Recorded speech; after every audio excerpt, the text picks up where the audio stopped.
नमस्कार, जय साईं राम, ओम साईं राम। भक्तों, स्वागत है आपका फिर से बाबा की एक न्यू वीडियो में, बाबा की एक नए अनुभव के साथ, नई लीला के साथ, नया चमत्कार। आज जो कहानी मैं आपको सुनाने जा रहा हूँ, ये है बाबा की एक भक्त की, जो कि एक महिला हैं। और बाबा किस तरह से उस महिला से अपने स्नान के लिए जल मंगवाते हैं। 2000 किलोमीटर दूर से जब वो महिला जल लेकर पहुंचती है, वहाँ उसके साथ क्या होता है, बाबा किस तरह की लीलाएं करते हैं, ये आज हम इस वीडियो में जानेंगे। दोस्तों, बाबा की एक भक्त हैं जिनका नाम है सुहाग।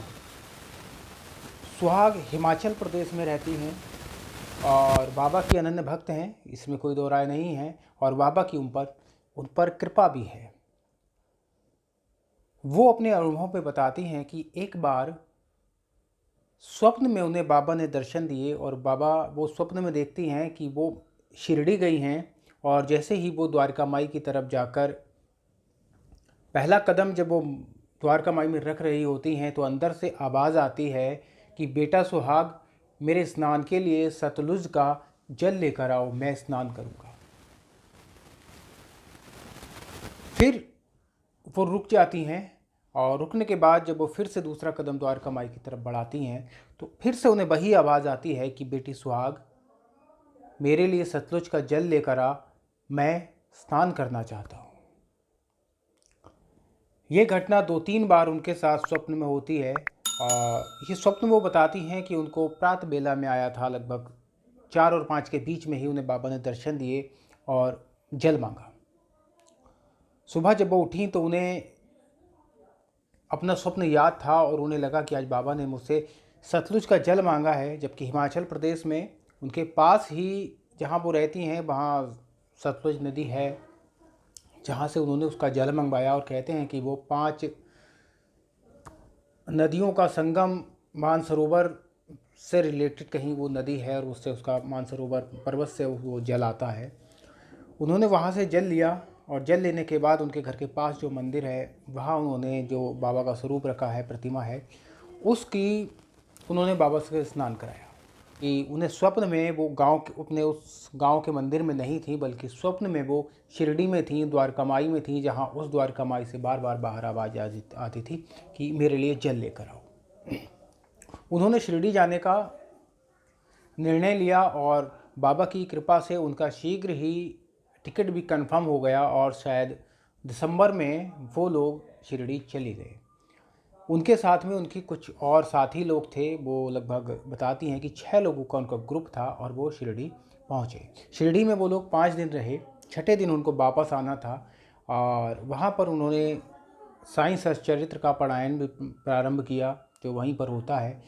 इस बीच उनके मन में एक ही विचार था कि वो शिरडी किसी लिए नहीं जा रही है, उनकी कोई मनोकामना नहीं है। वो सिर्फ इसलिए जा रही थी कि बाबा आपने मुझे बुलाया है और मुझे आपके साक्षात दर्शन करते हैं। वो वहाँ बाबा की उस प्रतिमा की दर्शन के लिए भी नहीं गई थी। उनके मन में ये था कि बाबा मुझे साक्षात दर्शन दें। जिस प्रकार से बाबा अपने जीवित स्वरूप में थे, उस प्रकार से ही वो उनको दर्शन दें।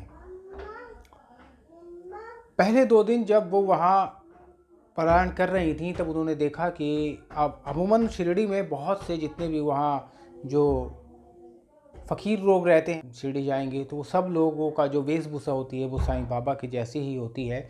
वो कपड़ा सर से बांध कर रखते हैं। मैं भी गया हूँ कई बार, बाबा ने मुझे बुलाया है और मुझे बहुत अच्छा सुखद अनुभव है वहाँ का। तो उनके पास एक बार उनके पास फ़कीर आते हैं, बैठते हैं और उनसे बात करती हैं। लेकिन वो उस वक्त, क्योंकि कहते हैं ना, हमारी धारणा साईं बाबा को ढूंढ रही होती है कि साईं बाबा अपने ही स्वरूप में हमारे सामने आएंगे, उसी चेहरे के रूप में आएंगे, लेकिन ऐसा होता नहीं है। बाबा किस रूप में दर्शन दे देते हैं पता नहीं चलता। वो उन फ़कीर को पहचान नहीं पाई। अगले दिन जब वो शिरडी बाबा के दर्शन करने के लिए मंदिर में पहुंची, तो उन्होंने अपने साथ वालों से कहा कि आप लोग दर्शन करके जाओ और मैं, मतलब वो ये उनके मन में था कि मैं बाबा से अलग में कुछ बात करना चाहती हूँ, बाबा से कुछ पूछना चाहती हूँ। दर्शन जहाँ कर रही थी वहाँ पर पुजारी किसी को रुकने नहीं देते हैं, लेकिन इनसे पुजारी ने कहा कि बहन जी, आप थोड़ा जो दरवाज़ा है निकलने का, कि आप इस गेट के पास खड़ी हो जाओ, क्योंकि सामने सीसीटीवी कैमरा लगा है, आप सीसीटीवी में नहीं आएंगी। अगर सीसीटीवी में आएंगी तो बाहर जो व्यवस्थापक हैं वो कहेंगे कि आपने इतनी देर से इनको निकाला क्यों नहीं। उन्होंने इनके साथ ऐसी कॉपरेट क्यों किया, ये बाबा की ही कृपा थी। अब वो वहाँ बैठी रहीं और बाबा से वो एक बात पूछ रही थी कि बाबा, आपने मुझसे जल तो मंगा लिया, अब आप मुझे ये बताइए कि मैं इस जल को कहाँ दूँ। इतना बड़ा शिरडी, इतना बड़ा संस्थान, आप इससे स्नान करोगे, कि मुझे कैसे पता चलेगा कि मैं इस जल से आपको स्नान अब कैसे कराऊँ। ये वो बाबा से बात कर रही थी। करो जय, साईं बाबा को जय करो।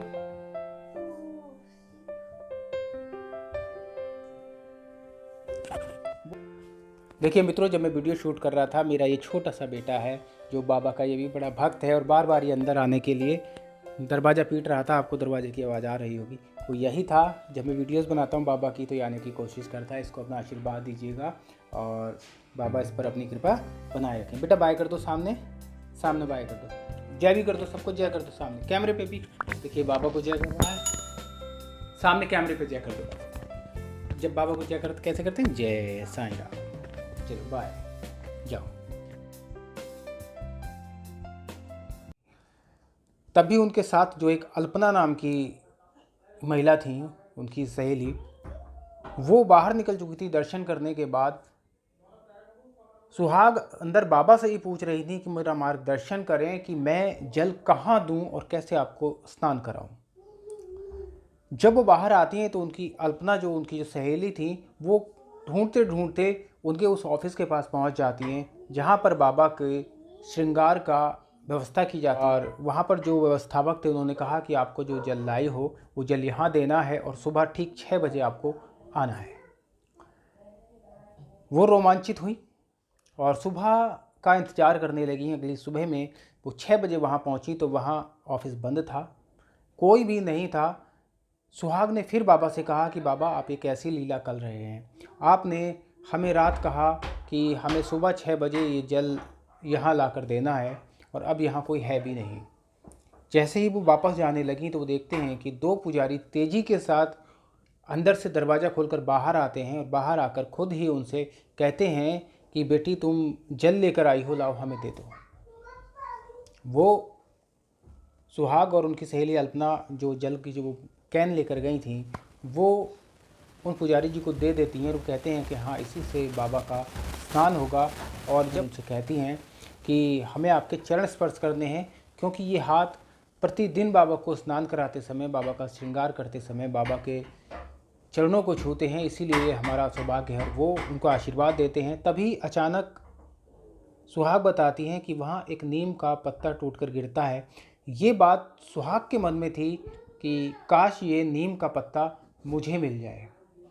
वो पुजारी वहाँ से उस पत्ते को उठा के 3 कदम आगे चलते हैं, लेकिन आगे चलने के बाद वो फिर से रुकते हैं और रुकने के बाद वो पीछे सुहाग की तरफ देखते हैं, जो एकटक उन पत्ते की तरफ देख रही थी। और उसके बाद वो वापस आकर वो पत्ता सुहाग के हाथ पर रखकर चले जाते हैं। सुहाग यहाँ भी बाबा को नहीं पहचान पाती है। सुबह सुहाग के सामने ही जब लाइन लगी होती है तो जगह जगह वहाँ पर स्क्रीन्स लगाई गई हैं जहाँ बाबा का श्रृंगार देख सकते हैं। बाबा का पूरा लाइव श्रृंगार चलता है। वहाँ बाबा का स्नान हुआ। सुहाग के लाए हुए सतलज के जल से ही बाबा ने स्नान किया। ये सौभाग्य उन्हें प्राप्त हुआ। और उसके बाद दर्शन करने के बाद जब वो वहाँ पर एक स्थान पर बैठी हुई पारायण कर रही थी, पाठ पढ़ रही थी सच्चरित्र का, उनके मन में एक विचार था कि बाबा, आपने स्नान तो कर लिया, लेकिन आपने अभी तक मुझे साक्षात दर्शन नहीं दिए। आप मुझे दर्शन क्यों नहीं दे रहे हो। इसी समय वही फ़कीर जो पहले दिन उन्हें मिला था वो फिर उनके पास आकर बैठ जाते हैं।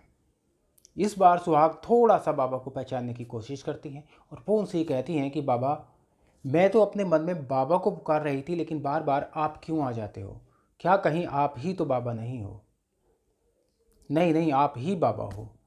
अगर आप बाबा हो तो मुझे बता दो, मेरे साथ इस तरह की लीला मत करो। वो जो फ़कीर थे वो कहते हैं, बेटी, अंदर भी बाबा, बाहर भी बाबा, यहाँ तो सब जगह बाबा ही हैं। फिर तभी वहाँ सफाई कर्मचारी आता है और उन्हें वहाँ से हटा देता है। तब बाबा सुहाग से कहते हैं कि बेटी, मैं तुम्हें बताऊंगा कि तुम्हें ये पुस्तक कहाँ जाकर साईं चरित्र का पाठ करना है। वो जो फ़कीर थे वो सुहाग को अपने साथ लेकर जाते हैं और जो दक्षिणामूर्ति द्वारका माई के जस्ट बराबर में हनुमान जी का मंदिर है, उसके ठीक आप सामने जब देखेंगे तो वहाँ द्वारका माई की सीढ़ियाँ हैं जहाँ से लोग दर्शन करके भक्त निकलते हैं। ये बाबा के साईं चरित्र में भी लिखा है कि उन सीढ़ियों पर बैठकर बाबा प्रतिदिन वहाँ बैठा करते थे और कहते हैं वहाँ बैठकर अगर आप कुछ साईं चरित्र का पाठ करते हैं, बाबा को याद करते हैं, तो बाबा का बहुत ज़्यादा आपको प्यार मिलता है। बाबा ने सुहाग को वहाँ बैठाला और कहा कि बेटी, यहाँ बैठकर तुम पढ़ो। और सुहाग के साथ साथ बाबा भी वहीं बैठकर पढ़ने लगे। सुहाग ने बाबा से कहा कि बाबा, क्या आपने भोजन कर लिया? तो उन्होंने हंसकर कहा कि हाँ बेटी, मैंने भोजन कर लिया है। फिर सुहाग उनसे एक बार सवाल दोहराती हैं कि बाबा, मेरी समझ नहीं आता कि जब मैं बाबा को याद करती हूँ तो हर बार आप ही मेरे सामने क्यों आ जाते हो और मुझे अभी तक साईं बाबा ने दर्शन नहीं दिए। देखो, मैं 2000 किलोमीटर दूर से यहाँ आई हूँ। और ये कहते कहते सुहाग के आंसू गिरने लगे। तो वो फ़कीर उनसे कहते हैं कि बेटी, अगर बाबा ने तुझे दर्शन दिए हैं तो अगले 4 दिन में तुझे पता चल जाएगा। 5वां दिन था, अगले दिन सुहाग को वापस आना था। और जब वो शिरडी से निकल चुकी थी, राहता भी पीछे छूट गया था, शिरडी से 20-25 किलोमीटर की दूरी पर वो अपने बस में आ रही थी, जहाँ से शिरडी बहुत दूर रह गया था। लेकिन उनके मन में एक उदासी थी। खुशी तो ये थी कि उनके लाए हुए जल से बाबा ने स्नान किया, लेकिन उदासी उनके मन की ये थी कि जो इच्छा वो ये लेकर गई थी कि बाबा से मुझे साक्षात दर्शन देंगे, बाबा मुझसे बात करेंगे, वो साक्षात दर्शन उन्हें बाबा के नहीं हुए थे। और ये वो एक विंडो पर बैठी थी और सामने खेतों की तरफ उनकी नज़र थी, लेकिन मन में उनके यही चल रहा था कि बाबा ने दर्शन क्यों नहीं दिए।